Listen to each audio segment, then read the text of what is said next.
Hi, this is Russell Stunner from teachertrainingvideos.com. This set of videos is going to take you through the advanced features in Padlet 2009. So I'm going to start by showing you some examples of what I mean by advanced levels. And these will really give you some of the ideas of how creative we can now be with Padlet. I'm then going to show you how to make a Padlet password protected. I'm then going to show you how you can allow students to add contributions or add comments underneath people's contributions, and this is a great way of using Padlet because it means you can really extend the discussions and the debates. Now, not only can you do that, you can now actually rate different contributions as well. So you can like contributions or you can grade them. And again, we can use this for competitions, like we can add up pictures and get people to grade the different pictures or choose their favorite one or choose their favorite post. So lots more interaction now possible with Padlet, very different from the original WallWisher that I remember. I'm also going to show you look at videos because there are two different ways to add up videos, and I just want to look at those two ways of working with video. And finally, I'm just going to talk about some of the levels in terms of editing and try to make that clear. Let's get straight into it. If this is too advanced for you, there's a link above on the screen now or in the description, you'll also see it, which will give you a link to the introductory videos in case you want to go through those before you start these advanced features. But let's start. Let me quickly start by showing you some examples of some of the advanced features that are available. Those of you who know Padlet from the days of WallWisher will really be surprised to see how much Padlet has come on, and also what it means in terms of the creativity and the way that we can use it. One of my favorite features is the ability now to kind of comment on people's posts. And if we look at this example here where a company are talking about rebranding an interactive whiteboard, and what we can see here is that people have put up their ideas and then other people have commented on those. And if we look down, actually we can see that some people have actually made a lot of comments about the ideas. Now you could do that same idea by putting up, say, pictures and then getting people to comment on them, or putting up opinions and then get people to comment on them, or putting up questions and then people writing their answers. So this whole idea of being able to add comments underneath the different content that people put up onto the screen is absolutely fantastic, and it really does offer us lots of ways of working with Padlet. This is a really simple idea, but it's working because now we've got the grid system that we can also use when we use Padlet, something again that wasn't available before. So great for language learning at low levels. What we've got here is different days of the week, and then people underneath have put what chores they can do. And the reason that this will work now is because you can have this grid system, so you can make sure that everything lays out on the screen nice and clearly. Now it's also possible to have the Padlet so that one message or the next contribution comes underneath, and this could be used for all sorts of things. And here we've actually got an example of a diary, but this could also be again a collection of comments or something that's perhaps going to be in some kind of order, like what you're doing on Monday, Tuesday, Wednesday, Thursday, Friday, Saturday, Sunday, something like that, and then people could add their contributions. There's all sorts of ways that this could be used, and again we're benefiting here from the layout. So that's giving you some ideas. Now I'm going to actually show you how to do all these features. So the first thing we're going to look at is how you can password protect one of your Padlet. So I'm just going to come over to a Padlet that I've just recently produced here, and what I'm going to do with this Padlet is I'm going to set it now so that it's password protected. To do that, it's the share button that I need to click on, and if I click on that share button, what I can do is come down and change the privacy levels, and this time I'm going to set it to password protected. Now I need then to add the password, so I'm just written in here 1234 will do for this example, 34. I'm actually going to show you the password working so that you can clearly see it, and then click on save. So what you've done now is you've actually set it so the only way to access this particular Padlet is if you have the password. So let's now actually see that in action. So I'm just going to click back here and we're going to grab the actual link to this password. Okay, so all we need to do that, just going to close that down. Easiest way is to, in fact, we can do it from the bottom here. We can click on copy link to clipboard. So I'm going to click on that link. Now what I'm going to do is I'm going to log in on another browser so that we can see what happens if a student tries to log in to this particular Padlet, and you'll see that they'll need a password to access it. So let's add in the actual link. So I'm just going to paste in that link as if I was a student, and then I'm going to click on the enter button. It's going to bring me in, but you notice it's here, I need the password. And if I write 1, 2, 3, 4 and now click on submit, I will actually be able to enter that particular Padlet, and now I can begin to add my contributions by clicking on the screen and writing whatever I want to write, etc. So that's a great feature if you want to make one of your Padlets password protected.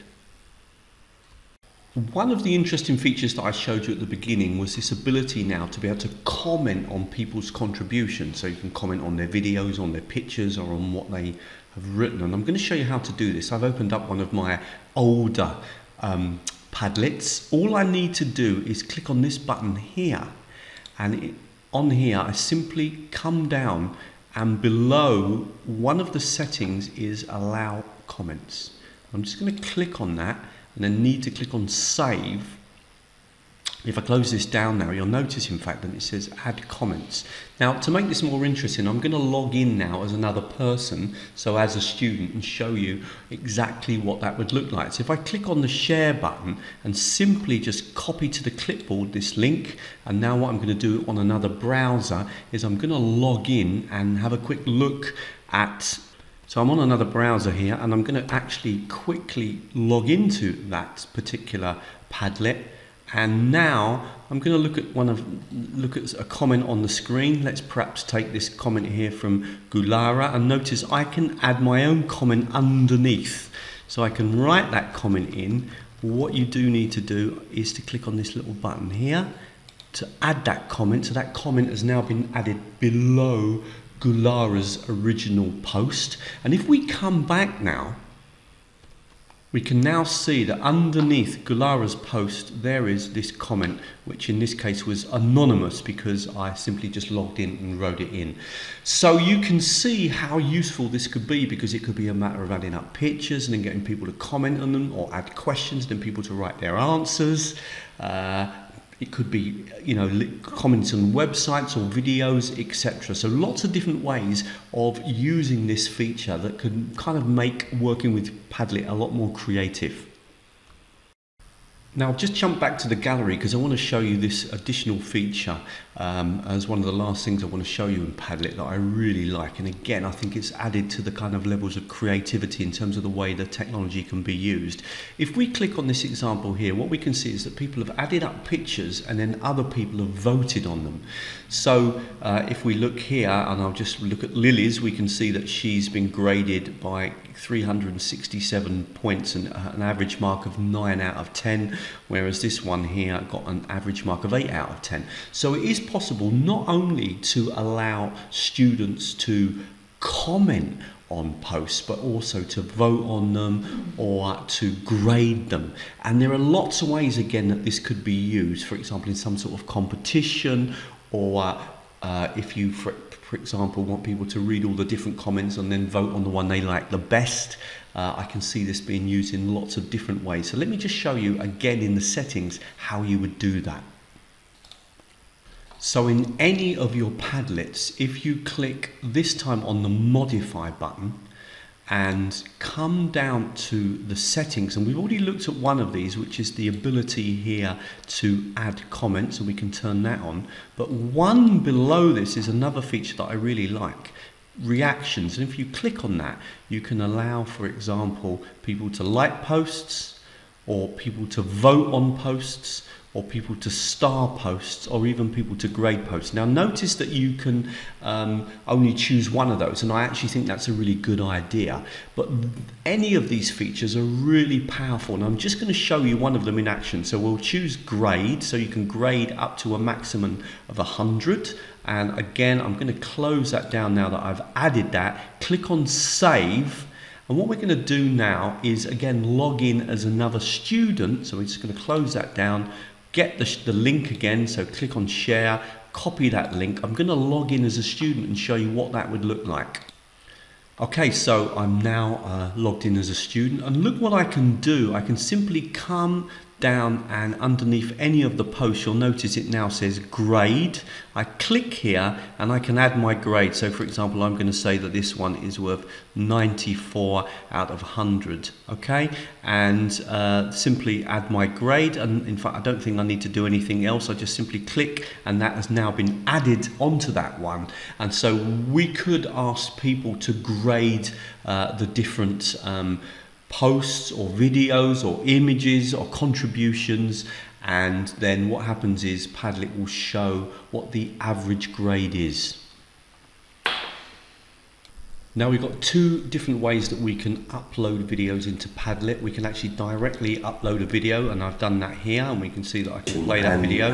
And I've also done it here by using videos from YouTube. My advice is to try to use videos from YouTube. Notice also that in this particular case I've got it set to can add comments, and it's one of the ways that I think that Padlet can work really well. So we can put up videos onto Padlet and then get students to comment on those videos underneath after watching them, and I think there's a lot of value in that.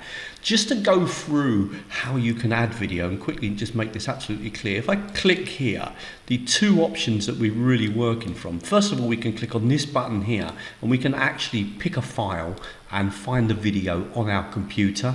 So for example here I've got one, and I would click on that and simply upload that. Now I'm not quite sure what the limit is in terms of the size, but it can't be that big because you are actually limited to the size of your complete Padlet. So my advice in most cases is not try and do that, but rather to add a link.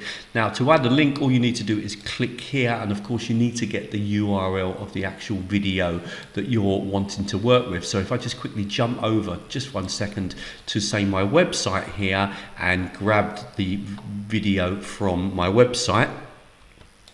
So any video that you find on YouTube, all you need to do is click on the share button and simply click on copy. It grabs that link. Now if we come back to our Padlet and simply paste in that link, so we paste it in, click on save, and that will then add the video in. So it's always important when you've got a video on YouTube to copy from the share button the link that's there. That's the one you need, and you can then use that on your Padlet. As I said, working with videos, I think it's a great idea, but it's particularly a good idea to encourage people to add comments underneath videos. Perhaps give them a question to answer at the beginning, they watch the videos and then add their comments. Now one final thing I want to do is just explain to you a couple of things about the settings when you create a Padlet. Sometimes this confuses people, so I just want to make this absolutely clear and also give you a little bit of advice. So when you click on the share button here, if you click on change the privacy levels, you can set the privacy levels, so it can either be any of these different ways of accessing the content, and I normally do it public, but then you've got the level of permission. Once they've accessed it, well, what can they do? Can they edit? Can they write? Can they just read it?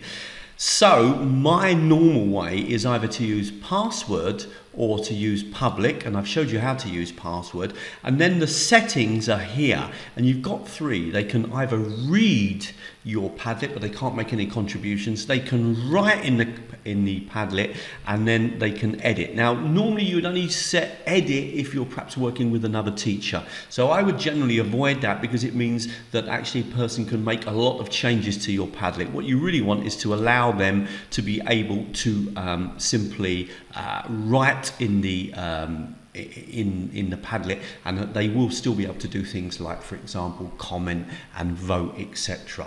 So that is just something I wanted to point out because it does create a lot of confusion. Generally I keep away from edit unless I'm working with other teachers who I want them to be able to have kind of the same editing levels as me. Okay, I really hope you liked that video. I really think that Padlet has come on, and I actually like some of the recent additions that they've done. They really do allow it to be quite a creative tool now, especially with this idea of being able to grade and like things and comment on them, etc. Really hope you liked that video. If you did, please like it, please share it, please comment on it, and please help me to build up my channel, and thank you very much. If you're looking for more free content, please come to teachertrainingvideos.com. Lots of different technologies that I deal with. You can just click on any of these technologies here at the top and it'll open a video. Just click on the video and then you can play it. If you want to keep up with my work, there's really two things you can do. If you want to keep up with all the latest stuff, then sign up to the newsletter. That way you'll be updated on all my webinars, my online courses, my face-to-face courses where I'm presenting, as well as, of course, all the new articles and videos that I create. If you're looking for all the backdated material that I produce, the best place to go is to my YouTube channel. If you go there, don't forget to subscribe and to click on the bell. That way you'll be updated with all the latest videos. Those are the two best places. And finally, if you're looking for training, I do training all over the world, do some online training as well through Zoom and Adobe Connect. If you want me to do a presentation, then please just contact me, and you can contact me at the bottom of the page. And thank you very much. Here are 3 links to 3 different sets of videos that I think you might find useful to continue your studies. All you need to do is click on them and they'll open up straight away.